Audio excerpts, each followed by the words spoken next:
Je pense qu'on n'en fait pas assez. Voilà, c'est clair. Et qu'on a chacun balayé devant nos portes. Que ce soit les entreprises, que ce soit ceux qui travaillent dans les entreprises comme entités, comme ceux qui travaillent dans les entreprises, que ce soit les administrations, que ce soit les associations, que ce soit les hauts fonctionnaires, que ce soit les élus, etc. On a tous une responsabilité majeure dans un système qui ne marche pas et dans un système qui est plus une exclusion, moi j'appelle ça la centrifugeuse, qu'une capacité à faire rentrer des gens pour pouvoir travailler en fonction de leurs aspirations et de leurs capacités et de les pousser à être meilleurs et meilleurs. Mais on a vraiment tous cette responsabilité-là. Des entreprises ou des cadres ou des gens dans des entreprises qui passent leur temps à mettre le meilleur d'eux-mêmes, à essayer de faire du business, est-ce que ces mêmes compétences, ils peuvent les faire à faire des actions sociales, quoi. Et à ce moment-là, ça commence à devenir intéressant.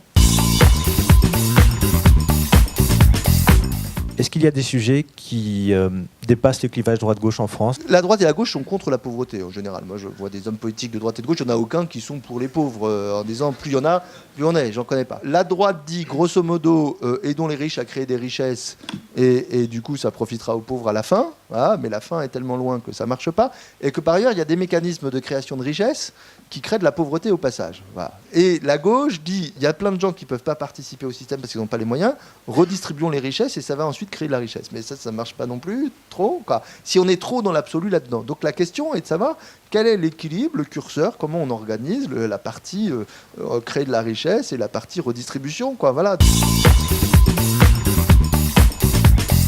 Oui, il y a une prise de conscience, comme on l'a vu là, mais il y a encore de la marge, il y a encore des progrès. Il y a des initiatives qui commencent à être prises, qui quelquefois ne concernent que quelques personnes motivées dans l'entreprise. Et ce qui est intéressant, c'est de voir comment elles essaiment, elles diffusent. Et en fait, ce qui se passe là et qui est aujourd'hui l'exception, ça devrait être la règle.